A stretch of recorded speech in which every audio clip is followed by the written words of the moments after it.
No pueden llegar a su oficina y decir a sus compañeros, vengo yo polvo porque acaban de diagnosticarme la infección por el VIH. No pueden, ni deben. ¿Por qué no deben? Bueno, todavía hay muchos trabajos que si saben que tienen trabajando a un paciente seropositivo, lo echarán del trabajo. Y claro, está prohibido por ley, pero a ver si no hay 20.000 excusas. No, es tremendo, ¿eh? Pero que siga pasando todavía. Que así como médicamente ha habido los progresos que ha habido, socialmente que va, estamos bastante prehistóricos, ¿eh? Pero hoy en Periodista Digital hablamos de una de las enfermedades que probablemente peor mala prensa han tenido en la historia reciente de la humanidad, pero que también la medicina ha dado respecto a ella uno de los saltos evolutivos más importantes en temas de tratamiento. Hoy aquí en Periodista Digital Televisión charlamos un rato con Santiago Moreno, jefe de enfermedades infecciosas del Hospital Ramón y Cajal de Madrid. Santiago, bienvenido a Periodista Digital. Hola, buenos días, gracias. Hablábamos ahora en la introducción de que probablemente el VIH, el SIDA, sea una de las enfermedades con peor leyenda negra o peor mala prensa de la época contemporánea, ¿no? Efectivamente, y fama bien merecida, ¿eh? Durante un número de años no pequeño, pues desde que nació la enfermedad a principios de los 80, en el 81, hasta que se introdujo tratamiento eficaz al nivel de los 95, 96, era una enfermedad uniformemente fatal, que causaba mucho sufrimiento a quien la padecía y sobre todo que iba cargado de una estigmatización de la persona que la sufría, fundamentalmente por la manera en que se entendía que la enfermedad debía transmitirse. Contacto sexual, ¿no? Relaciones contacto sexuales. Sexual, uso de drogas por vía parenteral, todo ello hacía que la enfermedad se rodeara de uno de aquellos halos malditos, enfermedad incurable, transmisible y con factores de riesgo, con prácticas de riesgo para su adquisición, claro, no bien vistas por la sociedad. En España, quizá en Estados Unidos fue quizá un tema sexual entre homosexuales, pero en España era la imagen de la droga en los 80, ¿no? Efectivamente, España ha hecho excepción, junto con Italia, entre los países digamos, occidentales, ha hecho excepción en cuanto al mecanismo más frecuente de transmisión del VIH. En España, efectivamente, globalmente en todo el país, el 60% de las personas infectadas por el VIH eran usuarios de drogas, o habían utilizado en algún momento ocasionalmente drogas, y el resto se transmitía por vía sexual, ya fuese por contactos homosexuales o por vía heterosexual. Ahora han cambiado, ya sabes que han cambiado de nuevo las vías de transmisión y que en esos tiempos ha habido un desvío en el consumo de droga, ha disminuido como grupo de transmisión, como práctica de transmisión, ha disminuido el uso de drogas y ha aumentado en cambio la transmisión sexual, fundamentalmente a expensas de la transmisión heterosexual. Y bueno, una vez que claro, la medicina y los jefes de las enfermedades infecciosas de todo el mundo vieron que el problema que tenían era que dejaba al paciente sin defensas, ¿no? Era muy peliagudo el tema. La medicina sí que fue capaz de darlo de pecho en este tema, ¿no? Porque en muy poco tiempo se empezaron ya a desarrollar tratamientos que más o menos trataban de paliar en algo lo que usted decía, que era una enfermedad con una mortandad del 100%, con un sufrimiento tremendo, ¿no? No, en efecto, la historia del VIH ha marcado hitos muy importantes en la historia de la medicina. Si algo de bueno podemos sacar de la historia del SIDA es que ha marcado y ha significado avances importantes en muchos niveles. Entre los hitos importantes está que muy poquito tiempo después de describirse los primeros casos de la enfermedad, ya se describía el agente que lo causaba. Y en menos de 2 años, desde la descripción de los primeros casos, se sabía que era una enfermedad infecciosa, cuáles eran sus vías de transmisión y quién era el agente que la causaba. Esto fue muy importante. Y solo 4 años después del descubrimiento del virus, ya teníamos un primer medicamento activo frente al virus. Caray. Es el medicamento que tiene el récord de ser aprobado más rápidamente en la historia de toda la medicina. Aprobado rápidamente, supongo, porque hacía falta acelerar los trámites, ¿no? Efectivamente, de aprobación. Curiosamente, este medicamento que es el famoso AZT, el ácido budina, el Retrovir, que así es el nombre comercial por el que se le conocía, ese medicamento era un medicamento que inicialmente había sido generado con otro motivo. Se iba a utilizar como tratamiento antineoplásico, pero como antineoplásico... ¿Qué es antineoplásico? Anticanceroso. Como un tratamiento para unas formas de cáncer, ¿de acuerdo? Pero no fue eficaz como tal medicamento. Lo que pasó es que todos los fármacos que son investigados para cualquier indicación se estudia su actividad a diferentes niveles. Y para este fármaco se había visto en los estudios, digamos, de desarrollo que tenía una actividad, digamos, antivírica. Se estaba investigando como fármaco antineoplásico, pero como tantos tienen otras características paralelas. Claro. En este caso tiene una actividad antivírica. A alguien se le ocurrió que se podía desempolvar aquel medicamento que había quedado ahí en las estanterías de un laboratorio, desempolvarlo y estudiarlo frente al nuevo virus. Se comprobó que el fármaco era eficaz in vitro. Se pasó rápidamente a los ensayos clínicos y cuando se llevaba 6 meses de ensayos clínicos con el fármaco, hubo que suspender el ensayo clínico, dado que los pacientes de un ensayo clínico de aquellos que llamamos doble ciego, que se compara con placebo, y los pacientes que recibían el medicamento tenían una mortalidad significativamente inferior a los que recibían el placebo. Eso produjo una aceleración tremenda en la aprobación de la medicación que se empezó a administrar a los pacientes. Claro, porque ahora que hablaba del cáncer, quizá el SIDA y el cáncer han sido las dos grandes enfermedades contra las que la medicina ha luchado en el fin de siglo anterior y principios de este siglo. A día de hoy hay expertos que dicen que el SIDA es ya una enfermedad más crónica que mortal y que el cáncer es realmente la piedra de toque de la medicina, que estamos más avanzados quizá en tratamientos contra el SIDA. Realmente, para hacernos una idea de aquellos tiempos tremendos en que el SIDA era una enfermedad maldita de todos los puntos de vista y fundamentalmente desde el punto de vista de consecuencia para la salud, mortalidad universal, hemos evolucionado hacia una enfermedad que, si bien no es curable, ni mucho menos, no es curable.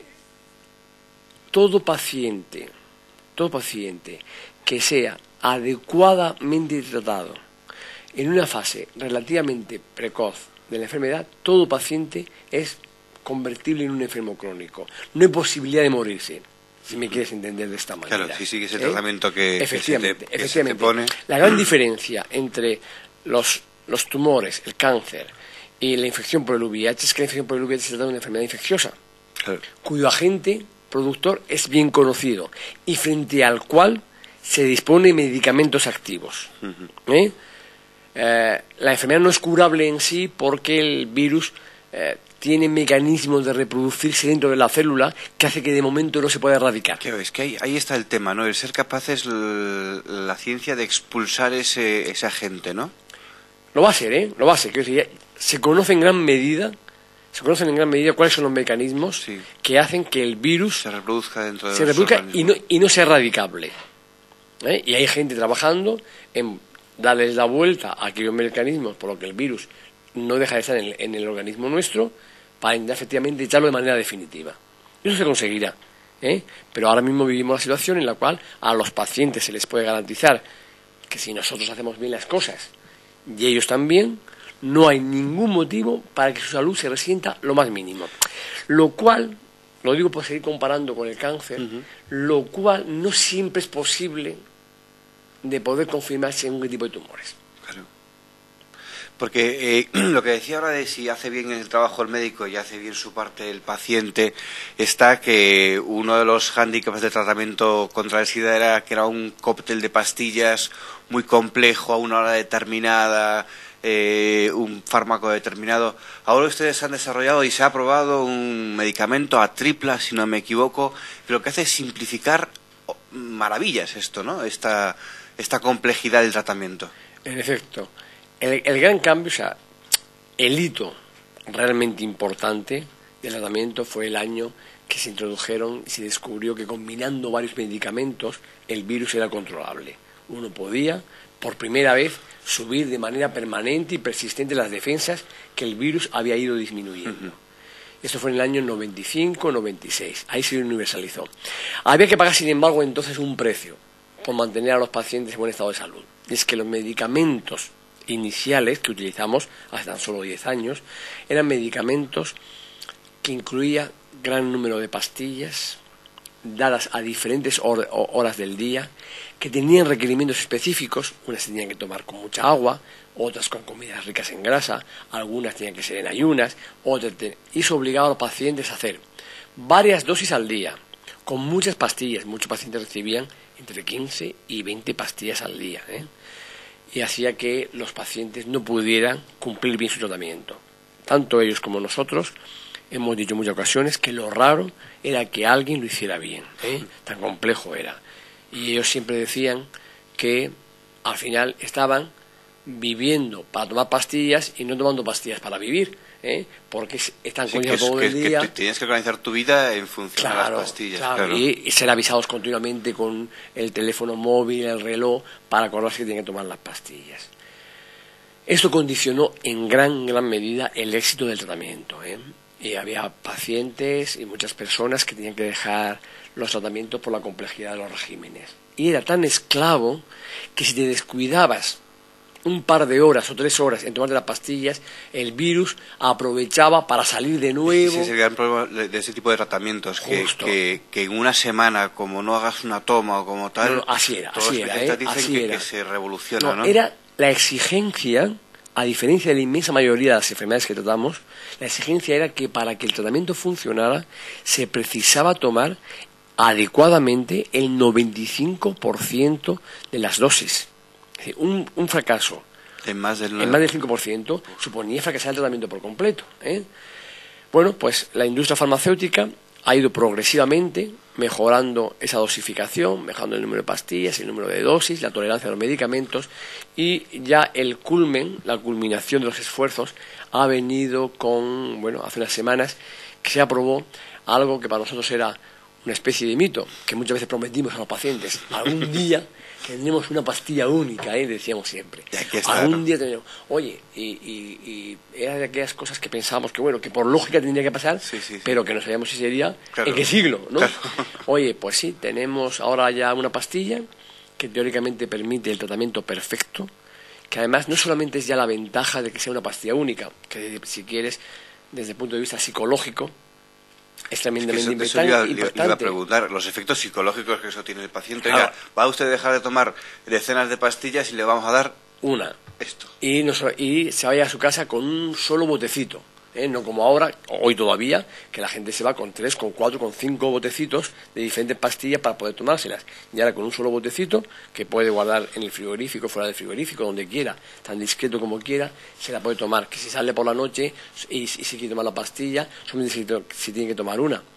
Pero es más, otras peculiaridades que tienen los productos que se combinan dentro de la pastilla es que son productos que esclavizan menos al paciente porque son menos exigentes en la cumplimentación. Es la superpastilla, entonces. Es una superpastilla. Porque, claro, a ignorantes en la materia debemos pensar que es una pastilla de 20 centímetros. Porque no, de hecho, hombre, no es una pastilla pequeña, la tenemos más pequeña, no es una pastilla pequeña, pero es similar al tamaño de otras pastillas que ya venimos utilizando desde hace, por ejemplo, 10 años. Por lo tanto, no es efectivamente un bocadillo de pastilla para morderle. Es una pastilla tragable, ¿de acuerdo? Y además muchos pacientes están ya habituados porque han tomado pastillas de tamaño parecido. Y antes decía que... ahora comentaba que a los pacientes les decía, llegará un día en que habrá una pastilla. No sabemos cuándo, no sabemos qué siglo, pero la habrá, ahora la hay, a tripla... que va a reducir muchos problemas del tratamiento del SIDA. Y lo que comentábamos antes, llegaremos a poder no solo controlar, sino expulsar de nuestro organismo a ese bichito que lleva ahí. Yo confío que sí. Ahora mismo el tratamiento médico del SIDA tiene 2 grandes retos. Yo creo que hemos conseguido poder transmitirle a los pacientes de manera honrada, oye, de eso no te mueres. ¿Vale? Y eso ya se ha conseguido. Si un paciente te dice quiero emprender la empresa más arriesgada del mundo, dice, puedes. Tú en la misma medida que cualquier otro. Lástima, hago un paréntesis, lástima que sin embargo estos progresos médicos tan significativos no se hayan producido igual a nivel social. Claro, es decir, lo que ahora mismo atormenta a muchos de los pacientes es que padecen una enfermedad todavía inconfesable. Sí, pero es curioso, tiene más rango de mortalidad el cáncer que el SIDA, ¿no? Sí, pero son los matices que comentábamos. Claro, y entonces da esa impresión, ¿no?, de que el que tiene cáncer es una enfermedad socialmente bien vista. Claro. Y el que tiene SIDA no. No. Quiero decir, si alguien va al hospital y se diagnostica de la enfermedad desde el punto de vista del pronóstico más terrible que quieras, se la puede contar a su carnicero. Y se la puede contar a su amigo en una tertulia. Si alguien le diagnostica infección por el VIH, no puede llegar a sus primos diciéndole me han diagnosticado el SIDA. No puede, ni lo hacen, ni yo recomiendo que lo hagan. No pueden llegar a su oficina y decir a sus compañeros, vengo hecho polvo porque acaban de diagnosticarme la infección por el VIH. No pueden, ni deben. ¿Por qué no deben? Bueno, todavía hay muchos trabajos que si saben que tienen trabajando a un paciente seropositivo, lo echarán del trabajo. Y claro, está prohibido por ley, pero a ver si no hay 20.000 excusas para decidir que alguien que es positivo... Ahí está la fabulosa película Filadelfia, ¿no? En la que se ve perfectamente ese caso. No, es tremendo, Pero que siga pasando todavía. Que así como médicamente ha habido los progresos que ha habido, socialmente estamos bastante prehistóricos. Pero que hace falta que la sociedad vea lo que la medicina hace con el SIDA. Claro, no, pero ¿sabes qué pasa? Que como para tantas otras cosas, hay Día Mundial del SIDA, la gente se solidariza, la gente se compunge cuando ve Filadelfia, pero el miedo supera otras cosas, los prejuicios van por delante y no, todavía no es una enfermedad. Pero del SIDA le tenemos miedo a sus prejuicios más que a la enfermedad. Sí, y a muchas personas que son seropositivas le preocupa más que la gente se pregunte cómo te has cogido la enfermedad, que qué enfermedad te has cogido. Yo diría que pues lo mismo, lograr eliminar al virus de todos y cada uno de los reservorios del cuerpo no sea una tarea fácil, pero es factible. Lograr una vacuna que logra prevenir la transmisión del VIH debe ser también posible, sin duda, pero en principio el terreno todavía está en una fase más oscura, menos clara. Yo creo que yo espero que el buen pronóstico que ahora se le ha concedido a la infección por el VIH en los pacientes occidentales no haga que se relajen los recursos destinados a investigación, destinados a seguir apoyando el control de la enfermedad. Corremos el riesgo de que lo mismo, aunque todo el mundo se lamenta de la situación dramática en que viven los países pobres con relación al SIDA, no viven mucho mejor en relación a la tuberculosis. La tuberculosis se ha controlado en países ricos y la investigación en tuberculosis se paró radicalmente desde el momento en que pudimos tratar y curar la enfermedad en los países ricos. Y el problema que tenga la tuberculosis en los países pobres, donde sigue siendo la primera causa de muerte por la enfermedad infecciosa, prevenible, ha sido y sigue siendo un problema real que nadie ha controlado. Me temería y lamentaría mucho que con el VIH pase algo parecido. Es un problema, si quieres, numéricamente incluso mayor, pero no te extrañe que llegado a un cierto grado de control de la enfermedad en nuestros países se decida que ya no merece la pena invertir tanto dinero en la investigación sobre el VIH por los tiempos. Hombre,